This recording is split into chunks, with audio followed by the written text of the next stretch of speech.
And give you an idea of the scale of the lie of the pandemic hoax, I asked this question: does COVID-19 and the virus that's said to have caused it, SARS-CoV-2, actually exist?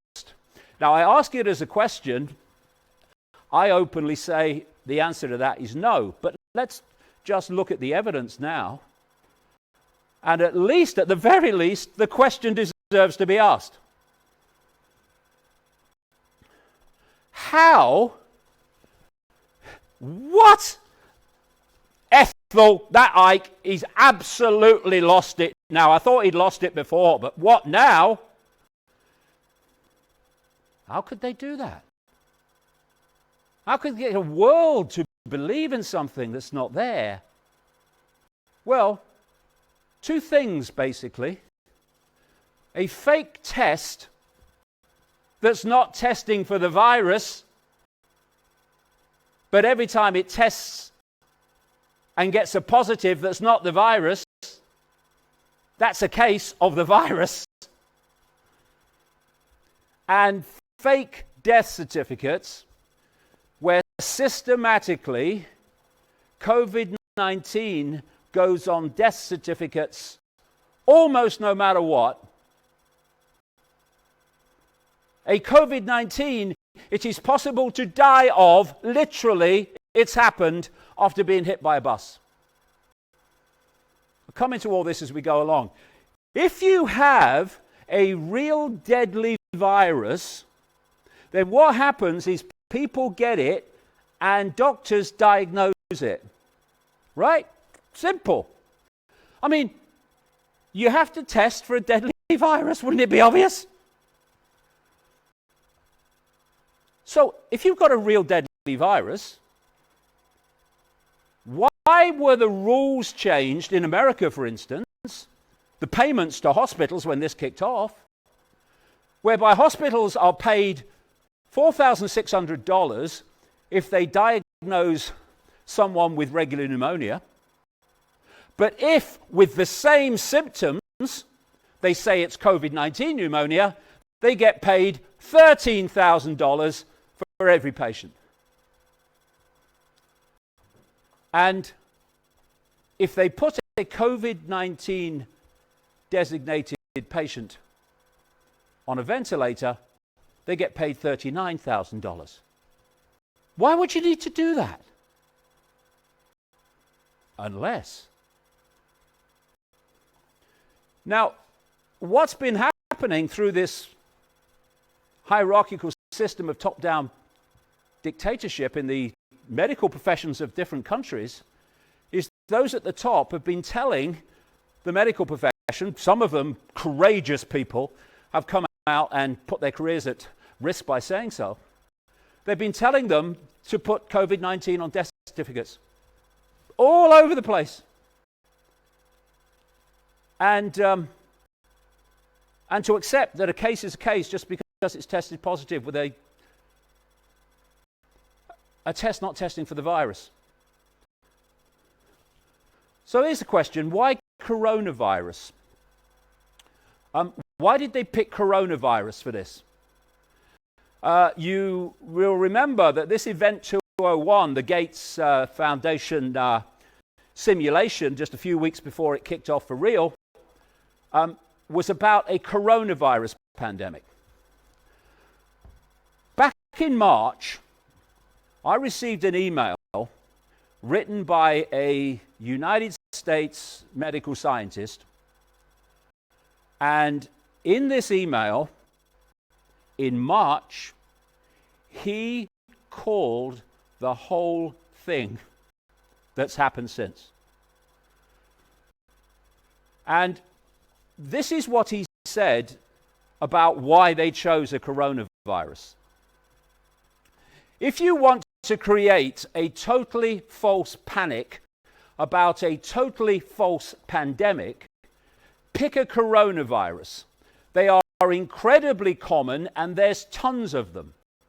A very high percentage of people who have become sick by other means, flu, bacterial pneumonia, anything, will have a positive test for COVID, even if you're doing them properly and ruling out contamination, which they don't, simply because coronaviruses are so common. And when he says COVID test, he's not talking about SARS-CoV-2, which they say exists. He's talking about this whole family of so-called coronaviruses, which people have in their bodies in great numbers. Of course, there's no trouble, and certainly no sickness, because they have to have a lot to create sickness. And so this test is picking up other bits of coronavirus, not the one they say they're looking for. And he goes on, there are hundreds of thousands of flu and pneumonia victims in hospitals throughout the world at any one time. And what you do is you re-diagnose them COVID-19. Same symptoms. So it started out in China, and they said it's a virus, but they've never proved it. And this guy, very brave man, Dr. Andrew Kaufman, he's a medical doctor and psychiatrist in America, operates out of New York State. He was also on the case very early on because it made no sense to him what they were claiming about this new virus that was causing this COVID-19. And he describes how the first few, they said, were taken ill with this in China. Just a handful of that group, they took lung fluid and they tested it, and they said, it's a virus, it's a new virus, it's a new coronavirus, that's what's causing it. And he points out that the reason they said that is because they found that the RNA code of what they'd taken out of this lung, which was not just what they claimed to be a virus, it was other stuff as well in the lung fluid, that the RNA code was 80% the same as SARS-CoV-1, shall we say, which was also not shown to exist in the same one that this one has, same way this one hasn't. Now, the RNA code was 80% the same as SARS-CoV-1. Ooh, that's high. No, it's not. It's meaningless. As Kaufman points out, humans are 96% genetically similar to chimpanzees. I kind of noticed here and there that there is a vast difference in the way we look and the way we act. But 96% the same. And human DNA is also 60% similar to a banana. So 80% meaningless. Kaufman makes this analogy. You find a partial 1% of a fingerprint. You find someone with an 80% match with a 1% partial fingerprint. Would that secure a conviction? No, it'd be laughed out of court. And the way that infectious agents are shown to exist and shown to cause what they're claimed to cause, over the years, I mean, this was developed in 1890, something called Koch postulates by a guy called Robert Koch, bacteriologist in Germany. And it goes like this. To show that what you say is true about its existence and about what it causes, it has to be found in abundance in all organisms suffering from the disease. Absolutely not the case with, quote, COVID-19.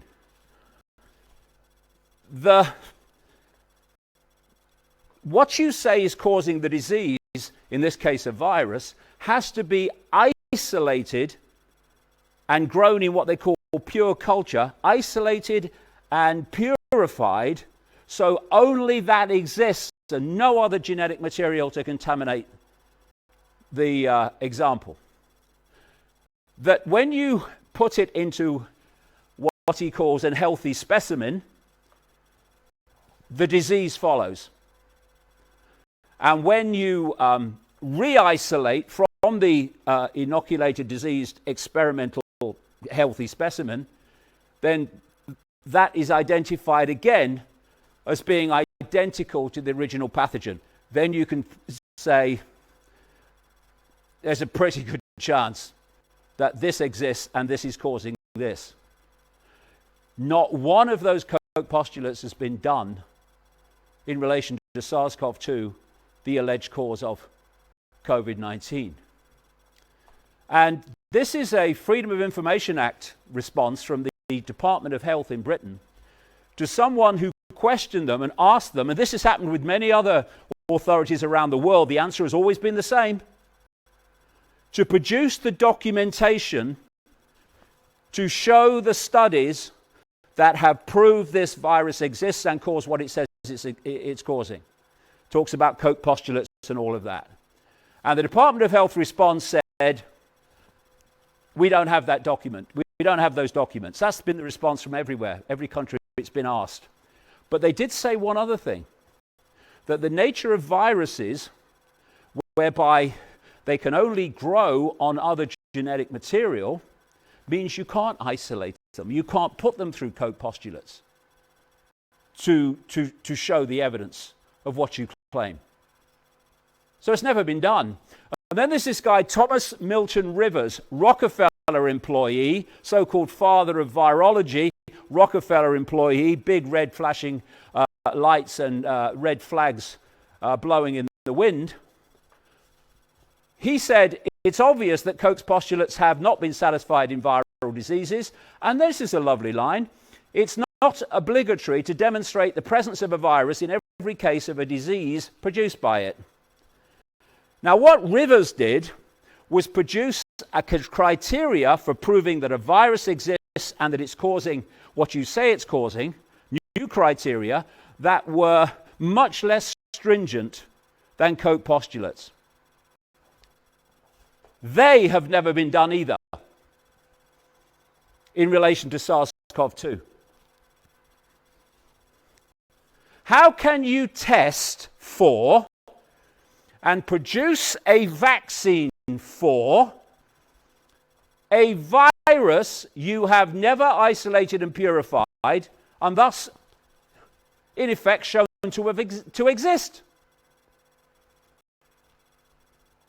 And Kaufman also pointed this out.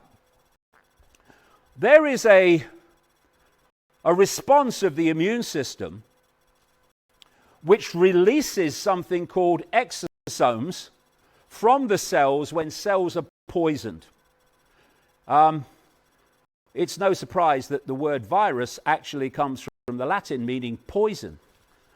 So these exosomes are released by the cells when the cells are poisoned. And he points out, Kaufman, that when you look at an exosome inside a cell, when it's called an endosome, and you look at what's alleged to be COVID-19 inside the cell, they look remarkably similar.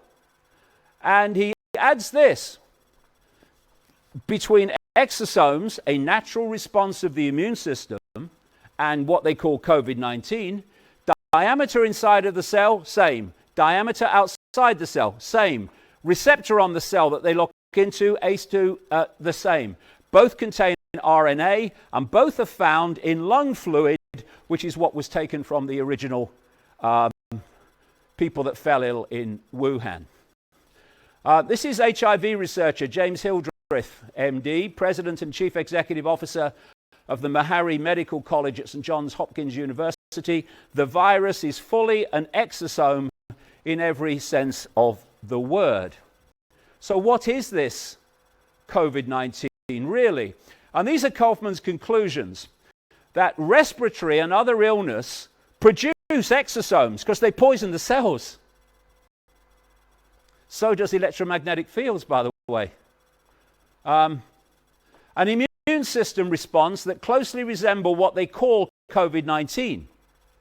And exosomes and other contaminating genetic material can be picked up by the virus test, because this is not just about picking up exosomes and thinking it's COVID-19. This test, which I'm going to come to in a second, picks up loads of different genetic material and clicks it as a positive,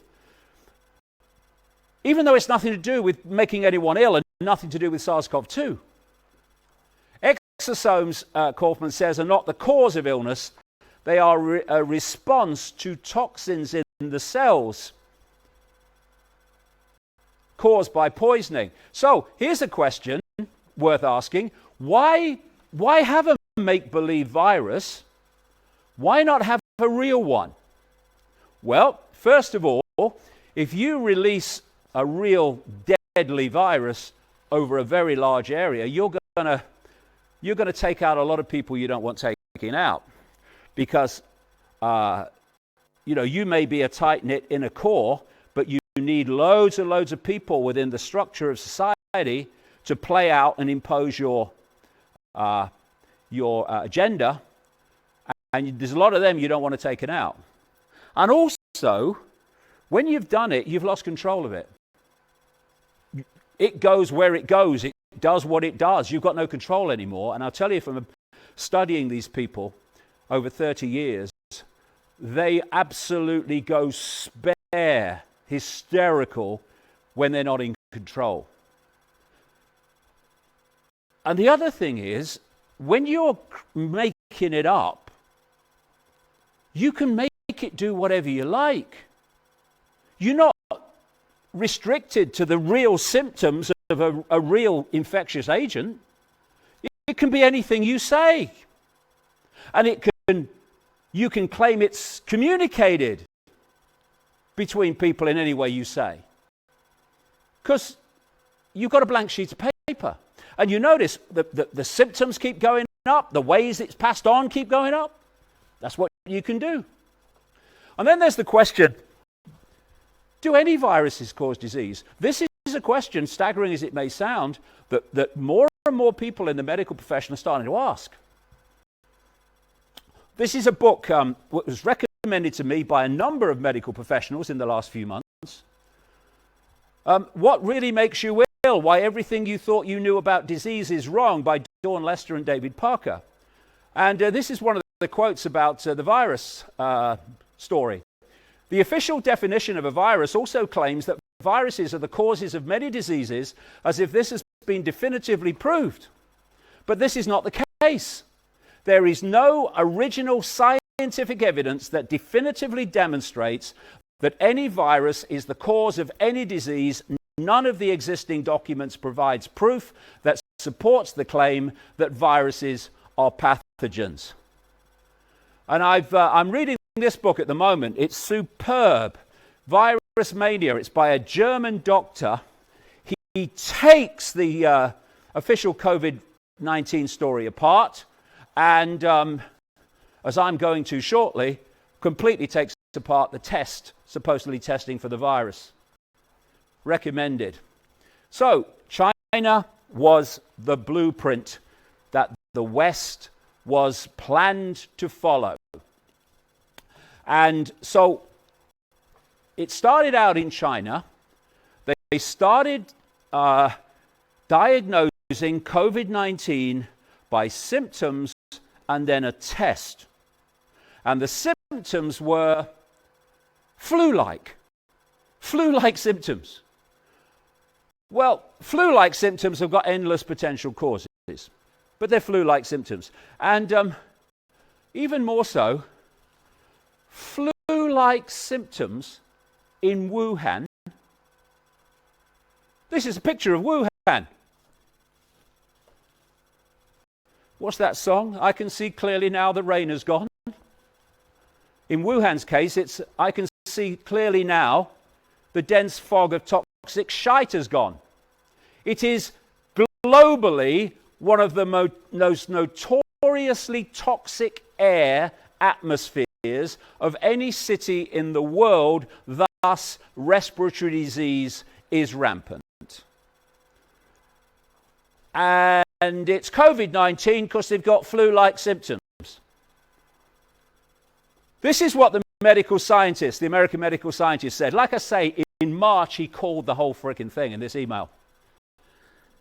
He's talking about how they had taken the sickest flu patients, so it make it seem really worse, and called it COVID-19. And because they're the sickest flu patients, COVID-19 is obviously deadly. Because flu can be deadly when you've got it in an extreme way.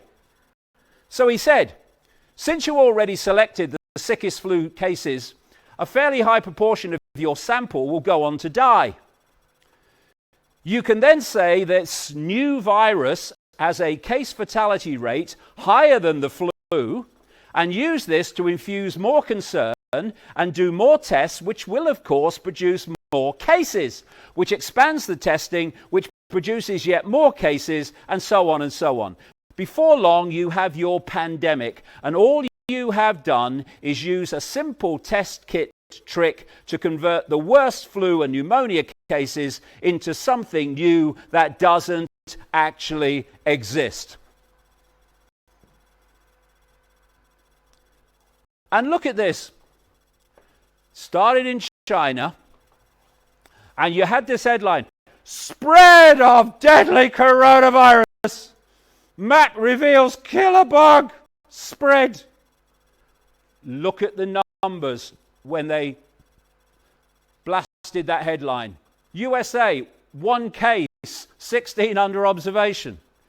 Mexico, 1 unconfirmed. UK, 14 suspected. Even in China, 26 deaths at the time. Australia, 1 suspected case. But it's a deadly killer virus. The story had begun. But because China is a long way away, it's a completely different culture to the West. Well, it is until recently.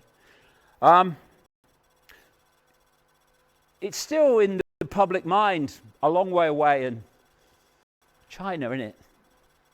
So what they needed was a Western country that the rest of the West could identify with. If it could happen there, it could happen here. And they chose Italy. And this is a picture of northern Italy where the big crisis kicked off. And it just so happens that northern Italy, Lombardy, is also notorious for its toxic air and thus respiratory disease.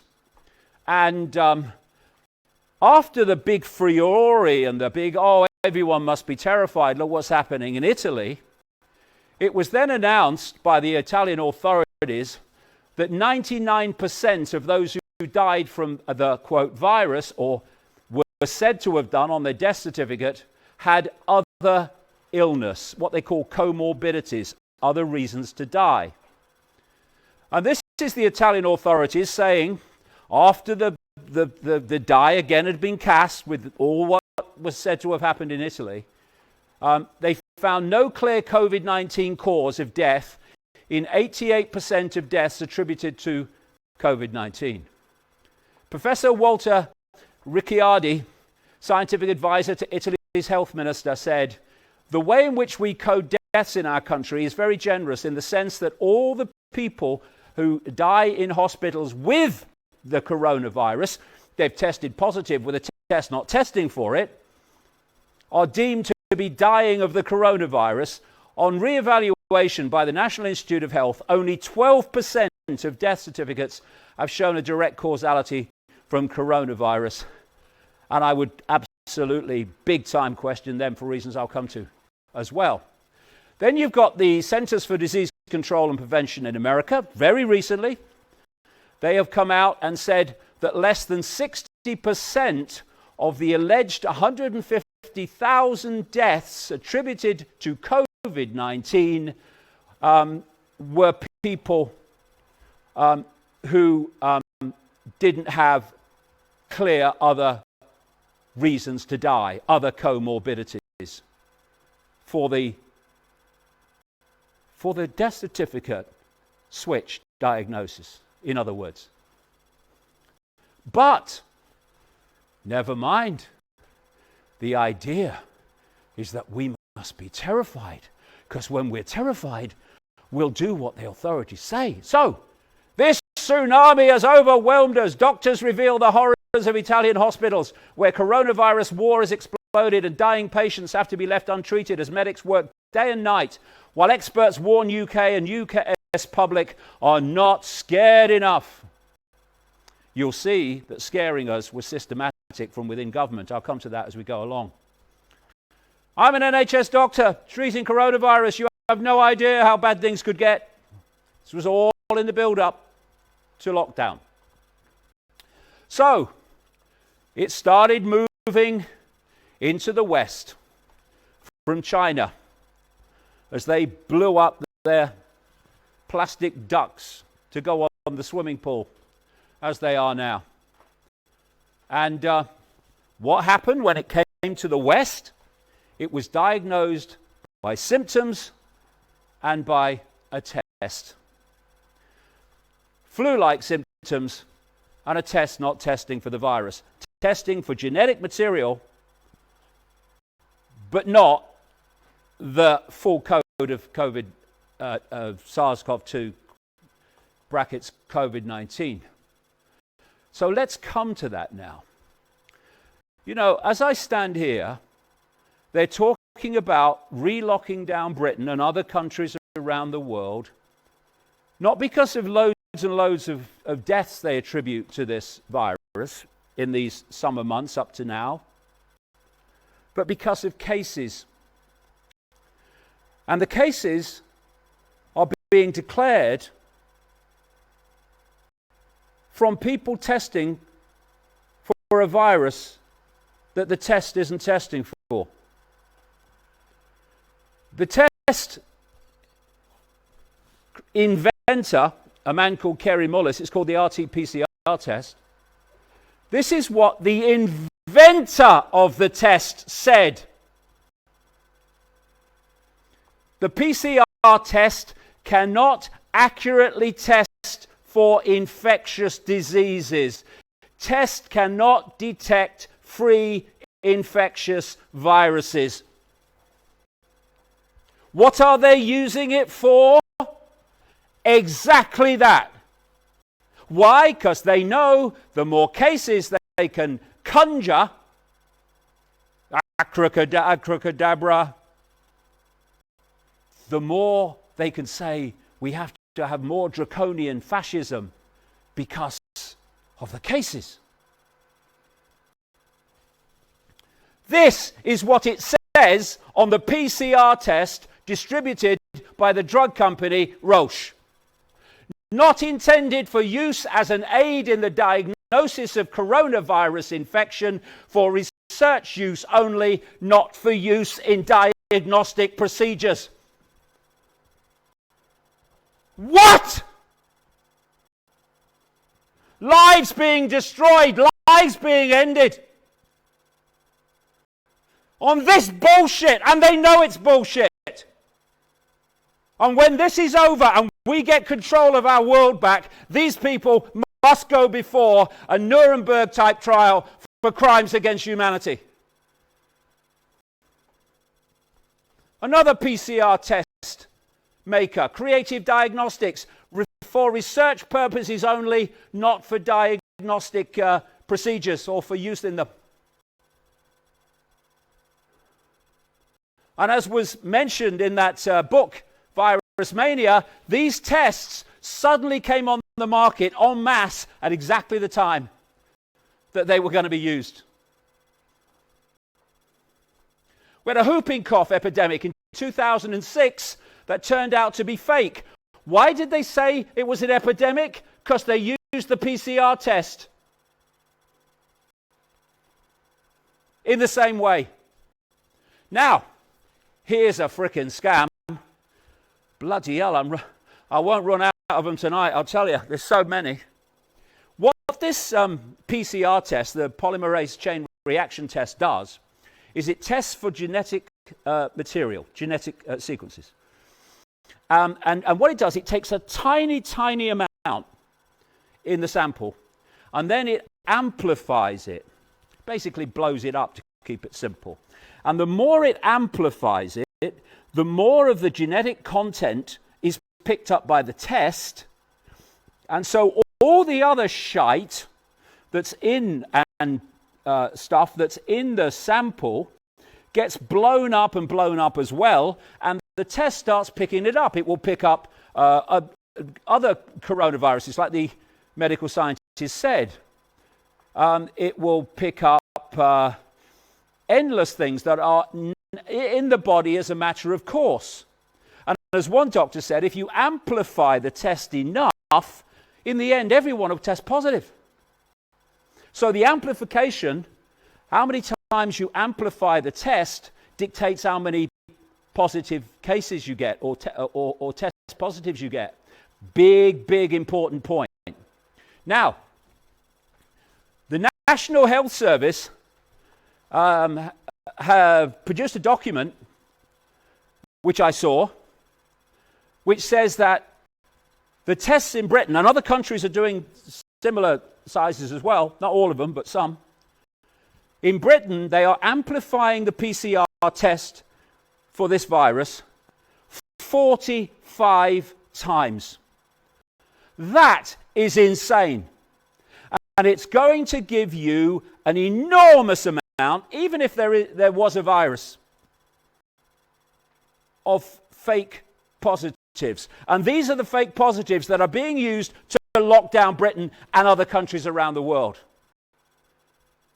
Now, just have a look at this. The New York State Lab, or a New York State Lab, said 43% of positives for the virus at 40 cycles amplification would have been negative at 35 cycles. And at 30 cycles, 63% would have been negative. How much you amplify the test dictates how many positives you get and how many cases you can claim when they're not cases at all. Massachusetts lab, 85 to 90% of positives at 40 cycles would not have been at 30. 85 to 90%. Ladies and gentlemen, we are involved in a scam of the most monumental, breathtaking proportions. And Johnson and Hancock, the health secretary, and Fauci and Blix and all the rest around the world, they must go before a court for crimes against humanity, for the mayhem and the nightmare they've created and knowingly created with this tissue of bloody lies. So, you look at those numbers, right, at 40 cycles, the NHS is using 45 in Britain. Oh, we got more cases. Oh, lockdown, says Pratt Hancock. And here we have scientists coming out and saying, actually, the main test to use to diagnose coronavirus is so sensitive, it could be picking up fragments of dead virus from old infections. Exactly, that's what it does. And now we can see why, when the Tanzanian government sent off tests for a pawpaw and a goat and tagged them under human names and addresses, they came back positive.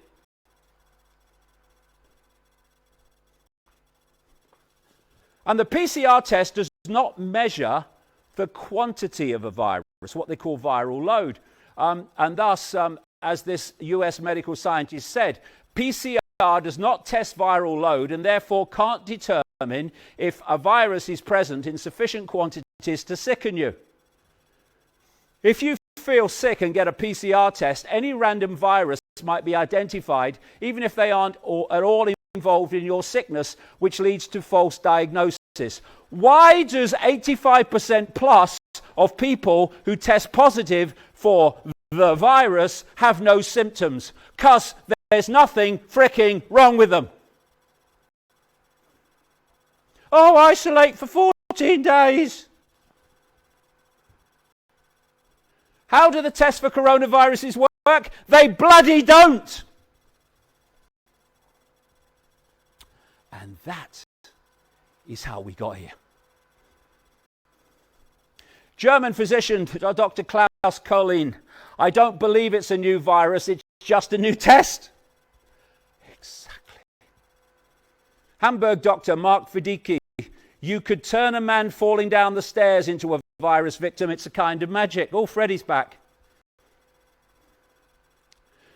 Infectious medicine specialist Dr. Sukarat Bhakti, talking of lockdowns, these measures are leading to self-destruction and collective suicide because of nothing but a spook.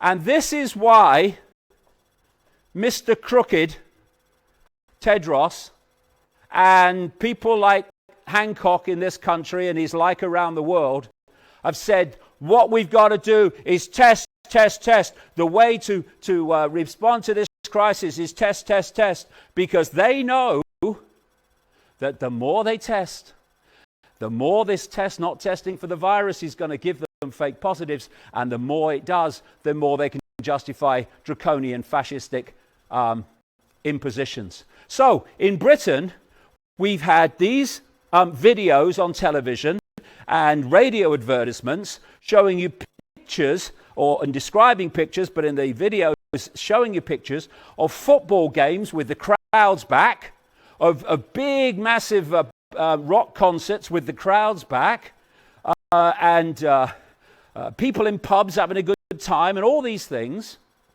And they've said, so let's get back to the things that we love. How are we going to get back to them? Oh, you've got to get tested.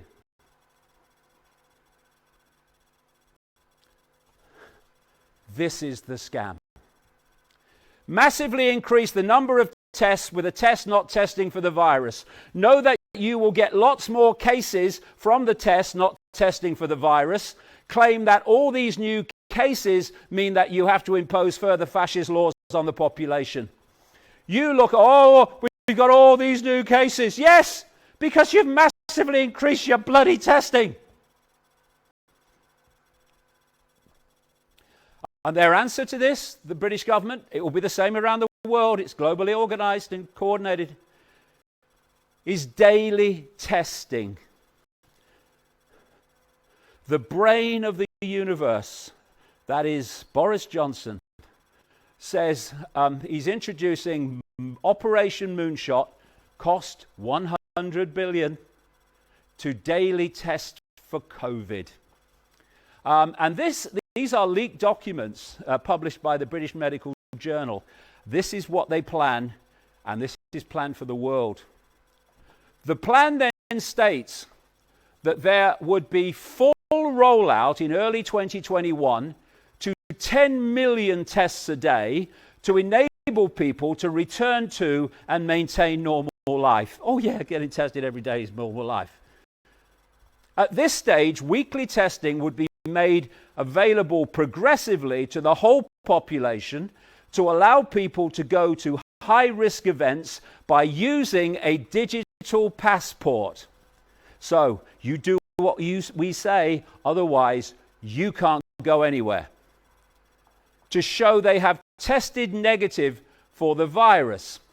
A negative test result, or potentially a positive antibody result, another load of bollocks that is, the antibody thing, may inform not just whether you could attend an inpatient appointment, but if you can go to work that day, access a venue, get on a flight, or visit an elderly relative. Did I mention that China was coming to the West? I think I might have mentioned it. And what they're doing in Britain now is that this is all psychology. I'm going to get into the psychology shortly. This is what it's all about. It's where it's all coming from. What's driving it. They're saying, Oh, there's not enough tests. Oh, people are queuing for hours for a test. Oh, there's not enough tests. And what happens when you do that? You know, you say to somebody, oh, you know, there's not enough toilet rolls. The stores are running out of toilet rolls. Everyone wants to buy frickin' toilet rolls. So, there's not enough tests. Oh, it's a scandal. Oh, I want to be tested. And then they get tested. And they get fake positive. And they add to the numbers of fake tests for the fake justification of lockdown. Now, what about the COVID deaths? We've seen where the cases are coming from. What are the COVID deaths? How do they decide that someone's died of COVID-19? Symptoms and a test. Symptoms that can come from a large range of other causes, and a test not testing for the virus, okay? And what's come out with the enormity majority of the medical profession, I think scandalously, have zipped their mouths and sat on their hands in terms of revealing the truth. But some very, very brave medical practitioners and doctors have come out and described the truth, how COVID-19 is going on death certificates galore that have nothing to do with not just not COVID-19, but not even respiratory illness.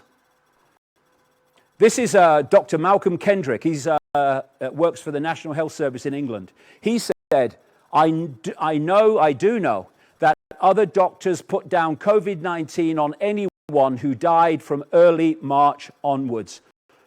Died of any cause. UK Chief Scientific Advisor Patrick Vallance.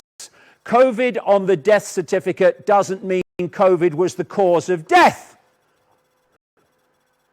And they say I'm frickin' mad. But COVID on the death certificate doesn't mean COVID was the cause of death, but it goes down as a COVID death to justify lockdown and fascism. Illinois Public Health Director, because this is globally orchestrated, the same's happening everywhere all over the world. Illinois Public Health Director, Dr. Ngozi Icke, if you were in a hospice and given a few weeks to live, and you were then found to have COVID, that would be counted as a COVID death. There might be a clear alternative cause, but it is still listed as a COVID death. So everyone listed as a COVID death doesn't mean that was the cause of the death, but that they had COVID at the time of the death. They tested positive for a test, not testing for the virus. Feds classifying all coronavirus patient deaths as COVID-19 deaths regardless of cause. Florida COVID-19 fatalities data included man who died in a motorcycle accident. Now, oh my God, take me home, mother, it's mad down here, mate. This line here, going up to the top right-hand corner, is the influenza deaths in Australia in 2019. This line here at the bottom, the light blue line, going flat, are the flu deaths in Australia in 2020. Did people stop dying of the flu as they do year on year? No. Now they die of COVID-19. How?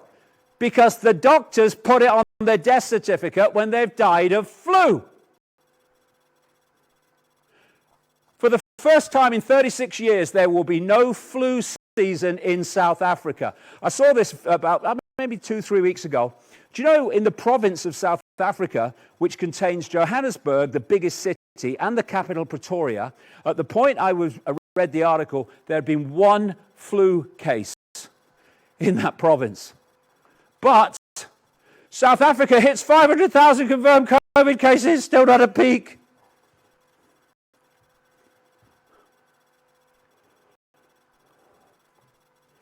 And this is a point about flu too. 30 million in England to be offered flu vaccine for free.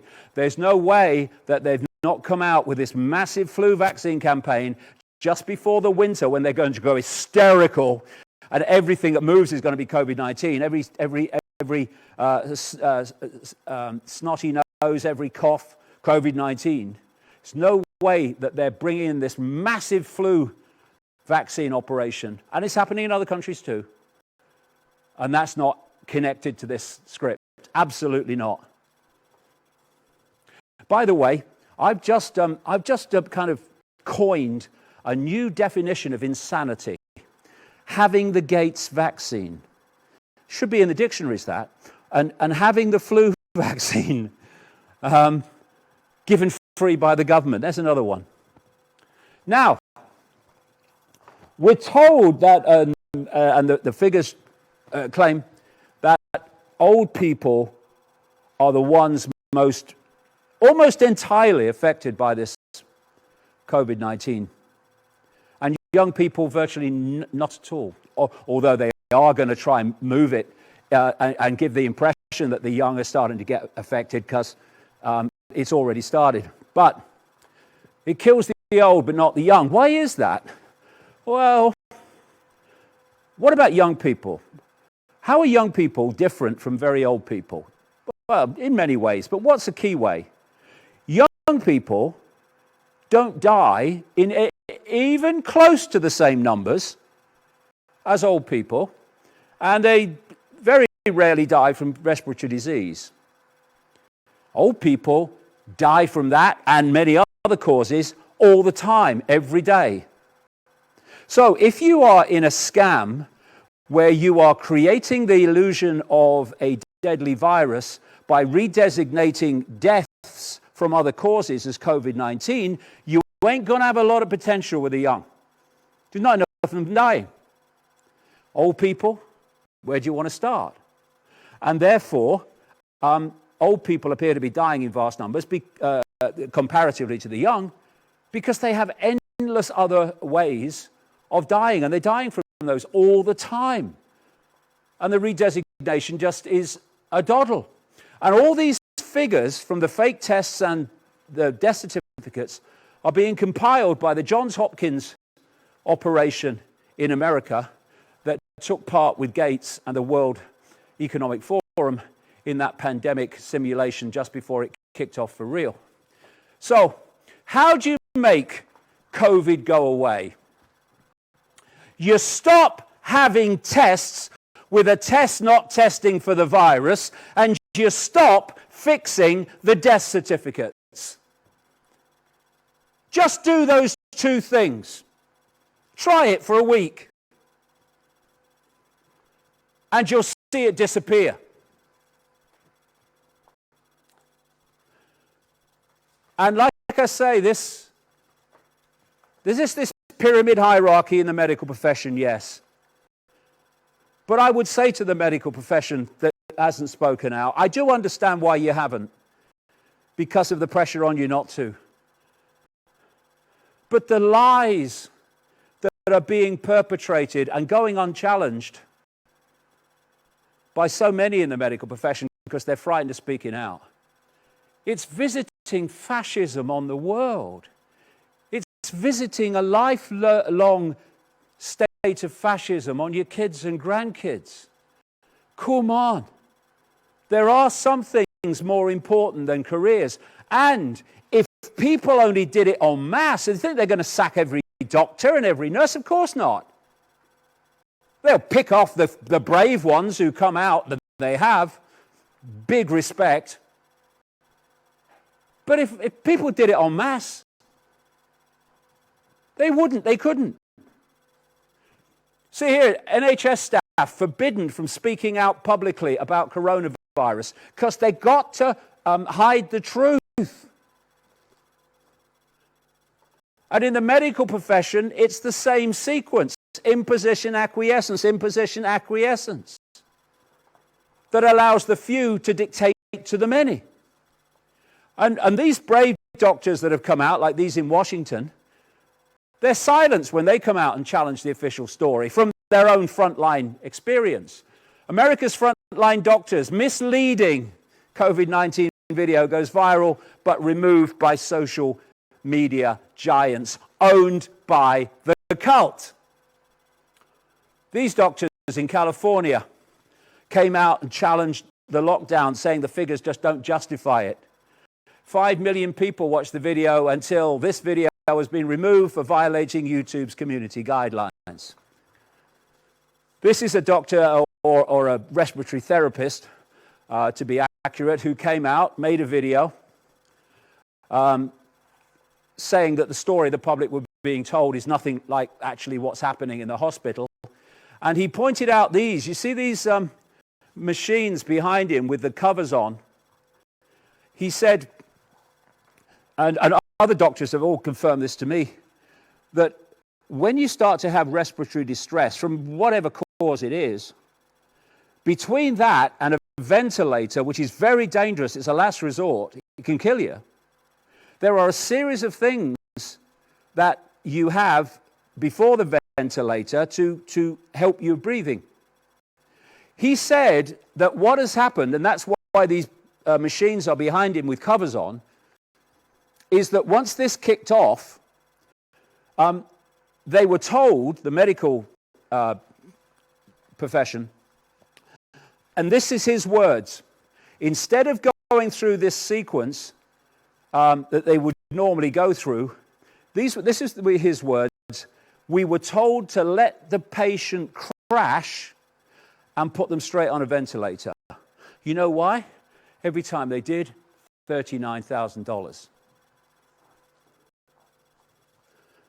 So, this is what has kept it from the public to such an extent.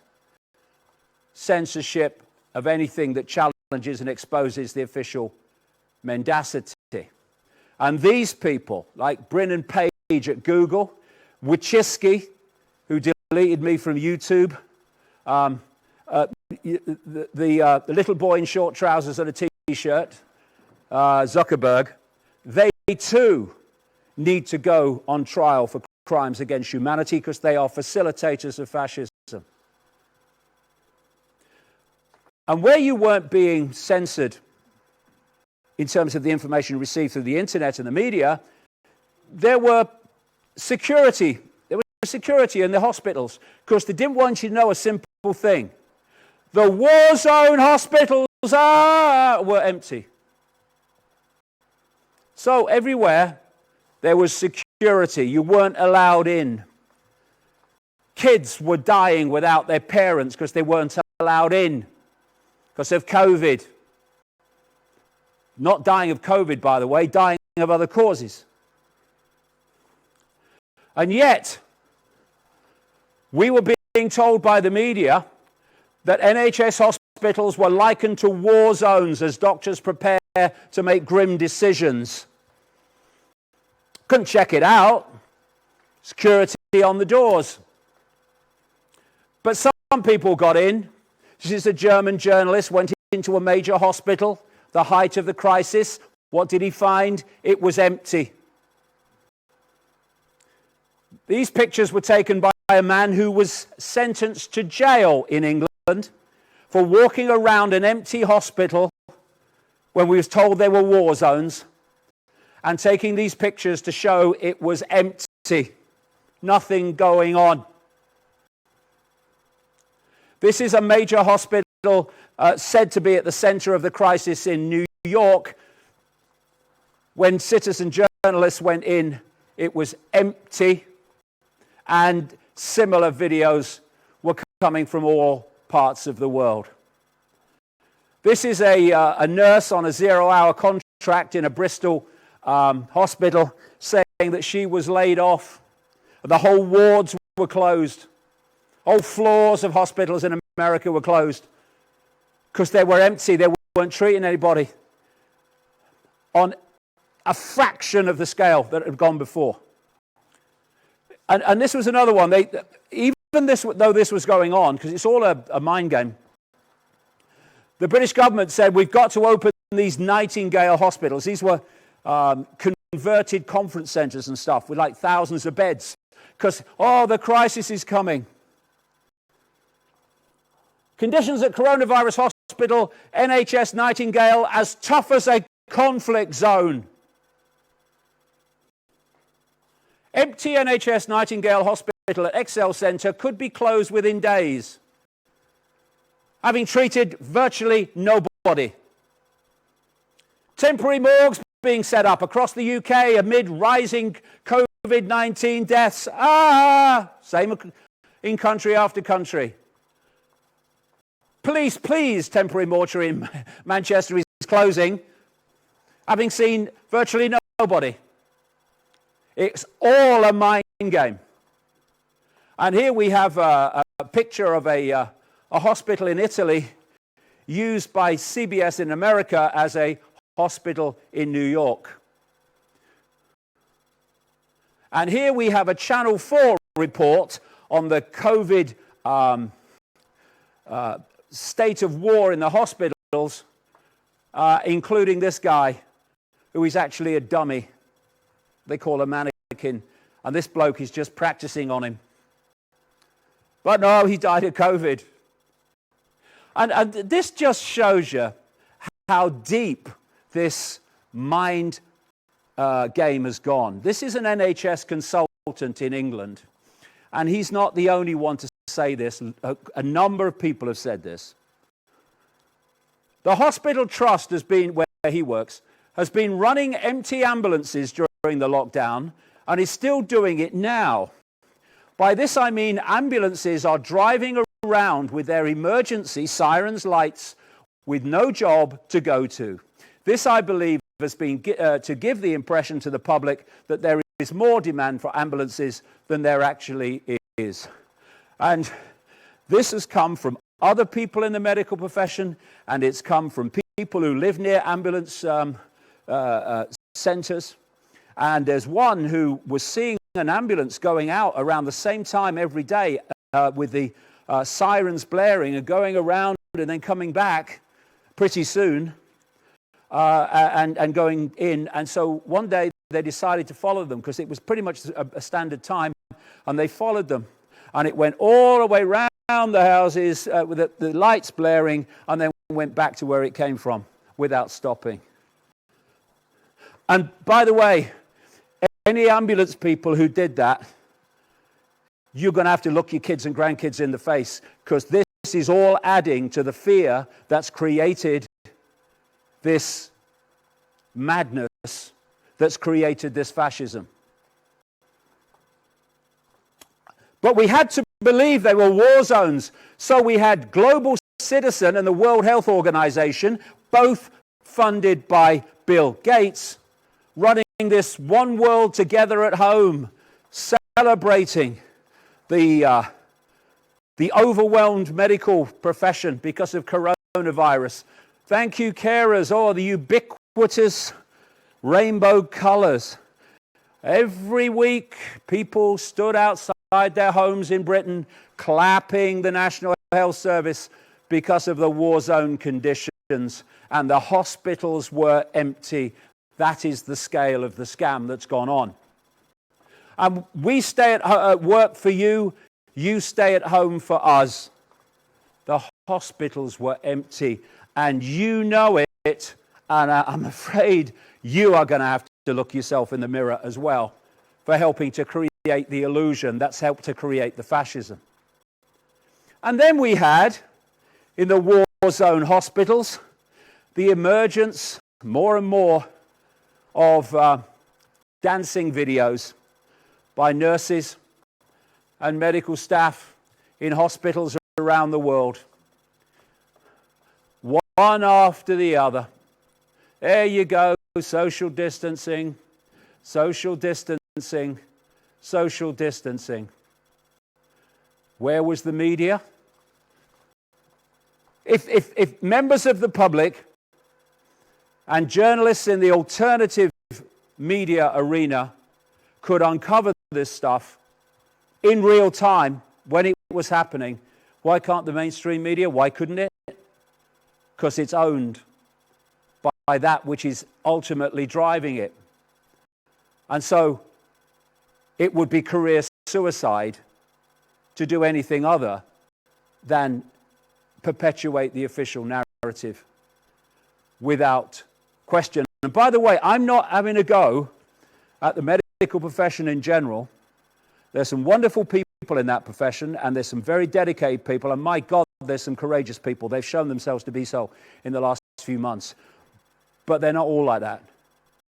And I say again, as this kicks off again into the winter lockdown, you really have to summon some bloody backbone and start speaking out and telling the truth of what's going on.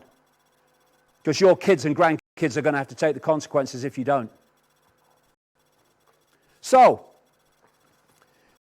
you're coming towards the point where the whole point of the pandemic hoax, which is to lock down the country and the world, country after country after country, is coming.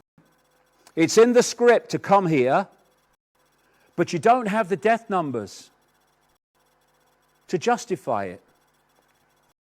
So what do you do? Well, let's go to the medical scientist again in America, who called it in March. One, you claim this is just the beginning when you don't have enough deaths to justify lockdown. And more deaths are imminent. You underpin this with fake computer projections. I'll come to that. Use this as an excuse to quarantine everyone and then claim the quarantine prevented the expected millions of dead. It's exactly what happened. You can tell people that minimizing the dangers is irresponsible and bully them into not talking about numbers. You can talk crap about made-up numbers, hoping to blind people with pseudoscience.